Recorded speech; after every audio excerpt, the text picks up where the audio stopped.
Bueno, voy a saludar a el senador Miguel Uribe. Recordemos que fue la votación más importante que hubo en el Centro Democrático y en el Congreso, y en el Congreso de la República en las pasadas elecciones al Senado. Senador Miguel Uribe, bienvenido a Sigue la W, muy buenas tardes. Hola Juan Pablo, un saludo especial para usted, para Paola, para Andrea y para todas las personas que nos acompañan. Gracias por la invitación. Bueno, senador, lo hemos llamado, lo hemos contactado porque queremos tener su visión respecto a este mensaje que para muchos cayó mal, para otros es necesario, y que lo hizo el ministro del Interior, Alfonso Prada, en medio de un encuentro que estaba sosteniendo con comunidades al suroccidente del país, puntualmente en el departamento del Cauca. Yo creo que usted ya conoce el video, pero igual lo vamos a reproducir para que quienes a esta hora están con nosotros tengan la oportunidad de refrescar la memoria y entender, Andrea, por qué razón se levanta polvareda en torno a este llamado que hace el ministro del Interior, que recordemos además, en un gobierno pasado en el cual también participó don Alfonso Prada, pues nada de movilizaciones, todo lo contrario, era contrario a las mismas y le tocaba era ir a apagar los incendios. Cuando estaba de la mano del gobierno de Juan Manuel Santos también, pero recordemos que hay un antecedente, es que la movilización social fue clave y fue muy importante en la pasada reforma tributaria que presentó el gobierno Duque. Aquí entonces proponen una nueva movilización ya en el gobierno Petro, no como oposición sino como gobierno, pero esta vez para presionar seguramente la aprobación en el Congreso de la República, no en contra de la reforma, sino para aprobar la reforma. Sí, exactamente, es decir, una movilización en contra del Congreso, no contra el gobierno, sino para presionar al Congreso. Póngale cuidado. Porque es la única manera, grabando a quienes tienen, que podamos hacer una redistribución democrática del ingreso que permita invertir en generar igualdad, equidad social. ¿De dónde sale la plata si no de la gente que la tiene? Claro, por eso se emberraca más de uno y dice, no, pero ¿esto qué? No, esto es que no. La Constitución ordena equidad. Es un Estado social de derecho, donde el ser humano es el centro. Es un Estado antropocéntrico, el hombre en la mitad, la mujer en la mitad. El objetivo mismo de la existencia del Estado es el ser humano. El ser humano cualquiera, no, el ser humano en condiciones de igualdad, de dignidad, y lo que aspiramos es a reconocer esa dignidad en decisiones presupuestales, en decisiones de planeación. Eso es lo que estamos haciendo. Pues claro que tenemos opositores a la reforma tributaria, obviamente, pero vamos con toda, a aprobarla en el Congreso de la República. En 10-12 días, entre el 10 y el 12 de septiembre, está programada la votación en comisiones terceras de Cámara de Representantes y de Senado, porque tiene mensaje de urgencia. ¿Listos? Incluso la movilización popular para decirle al Congreso que necesitamos plata para salir de esta. El que entendió, entendió. El que entendió, entendió. Ahí está. El que entendió, entendió. Señor senador Miguel Uribe. La movilización social para decir que necesitamos plata. Así es. ¿Usted qué entendió? Empezó el chantaje, querido Juan Pablo. Yo sí lamento este tipo de manifestaciones. Básicamente, eso es un mensaje adicional al mensaje de urgencia, como él bien lo dice, que busca atropellar una discusión que va a afectar a la mayoría de colombianos, por un lado. Es decir, esta reforma tributaria no es buena. Hay unanimidad en los gremios que va a destruir el empleo y va a ahuyentar la inversión y finalmente va a aumentar entonces la pobreza. Esta es la reforma tributaria de la pobreza. Y además va a golpear a la clase media y a los hogares de bajos ingresos. Y además, lo dice el mismo Instituto Tributario de la Universidad Javeriana, donde trabajaba el actual director de la DIAN, dice clarísimo que las personas que más se van a ver afectadas como proporción de su ingreso son las personas que ganan menos de 165,000 pesos. Entonces, a mí, digamos, primer mensaje, siguen atropellando, siguen impulsando un debate o evitando un debate sobre una reforma tributaria que no es buena. Segundo, mire la paradoja. Quienes hoy gobiernan Colombia, hace unos años destruyeron el país para evitar una reforma tributaria. Y ahora lo que pretenden es volverlo a incendiar para imponerla de ellos. Yo creo que este es un muy mal mensaje porque empodera las vías de hecho.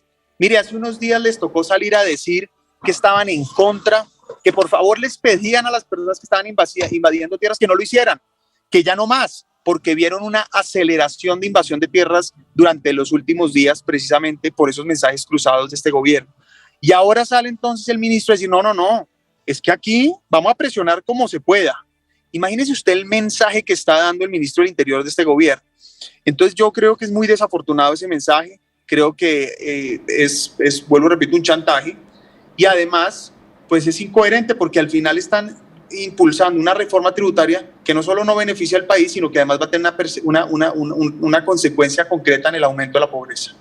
Sí, senador, y pues llama la atención que el debate se haya puesto tan difícil, incluso están hoy sesionando desde Barranquilla y también pues no entendemos usted por qué no está, si usted también es ponente de la tributaria ya, pero lo que quiero preguntarle es, frente a lo que dijo el ministro respondiendo a la polémica que se ha levantado por este tema, y es que ellos están manteniéndose con la pedagogía del cambio, pidiéndole a la gente que salga a protestar porque quienes deben pagar más son los más ricos y que eso es lo que la reforma tributaria busca.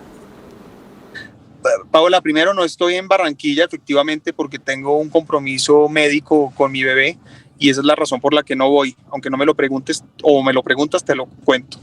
Lo segundo es porque no es una sesión formal, es un foro.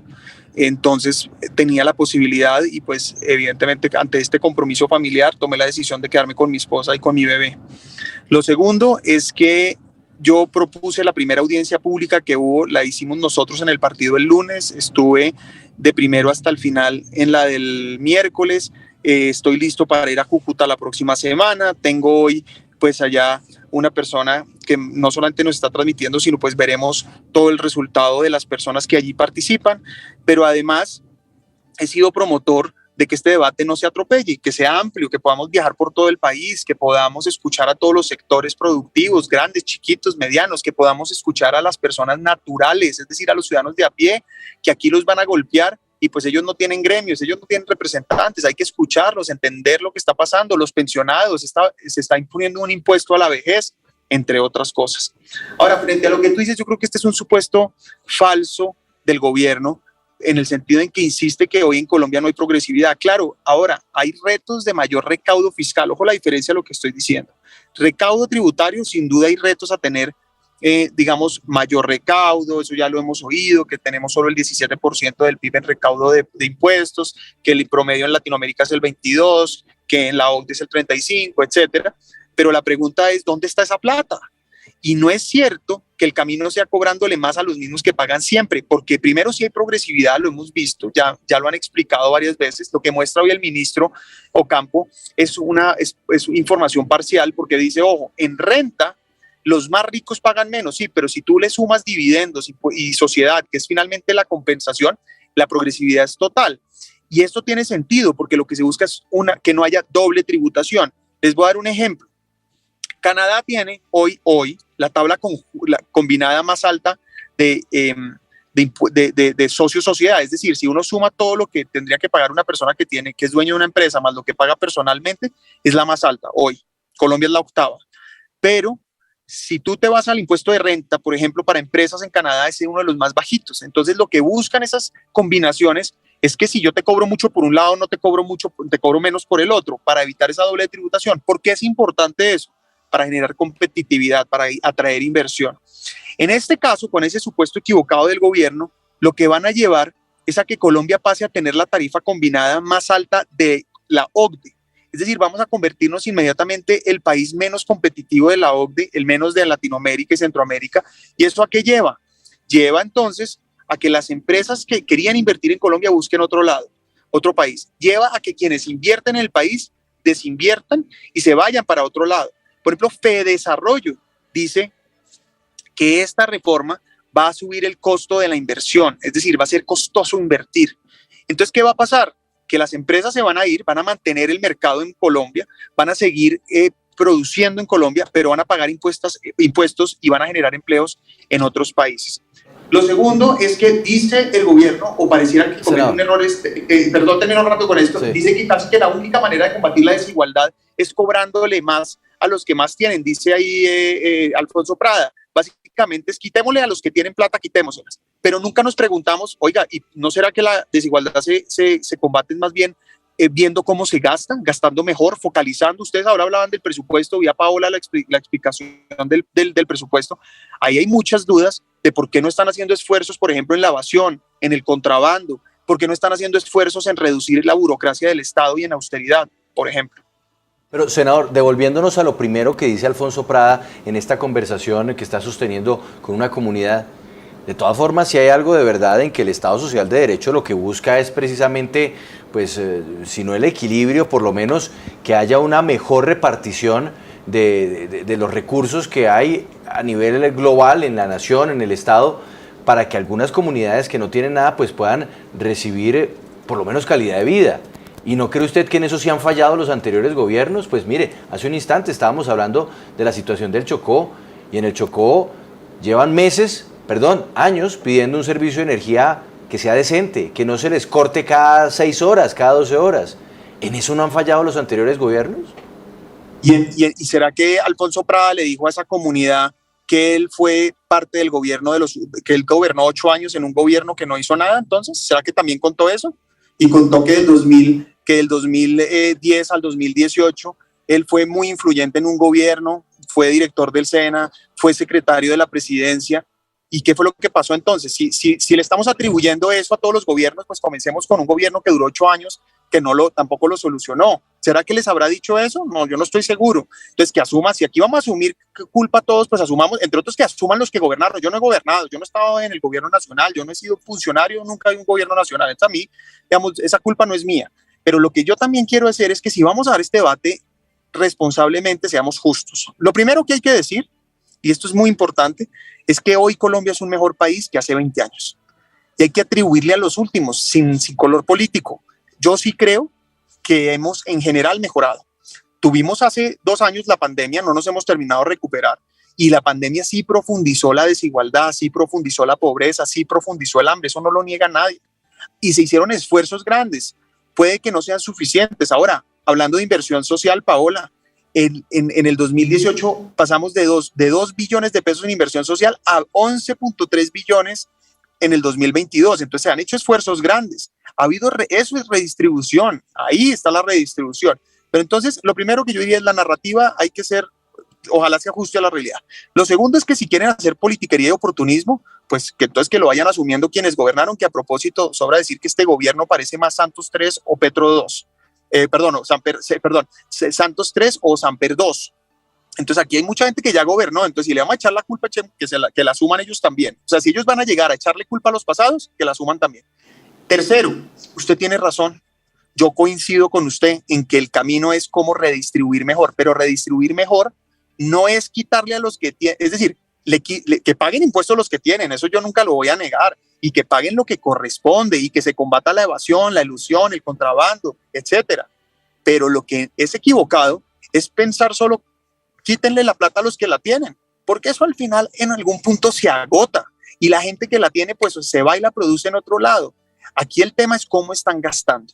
Y entonces, como usted también dice, sí, seguramente es justo también ver cómo se habría podido hacer mejor. Yo creo que los gobiernos últimos han hecho un esfuerzo todos, poco a poco han venido diciendo, venga, focalicemos mejor, evitemos estos robos. Por ejemplo, aquí yo me acuerdo de una reforma, hablando del gobierno del 2000 al 2018, me acuerdo de una reforma que hicieron, usted de pronto también la recuerda, sobre el CISBEN en el DNP, muy buena. Creo que fue Simón Gaviria el que la hizo y dijo, ojo, miren toda esta gente que está recibiendo plata que no, los colados del CISBEN. Exactamente. Eso creo que lo hizo Simón Gaviria y lo hizo muy bien hecho. Entonces, aquí esto no se trata de una discusión política. Aquí se trata de ser sensatos y serios.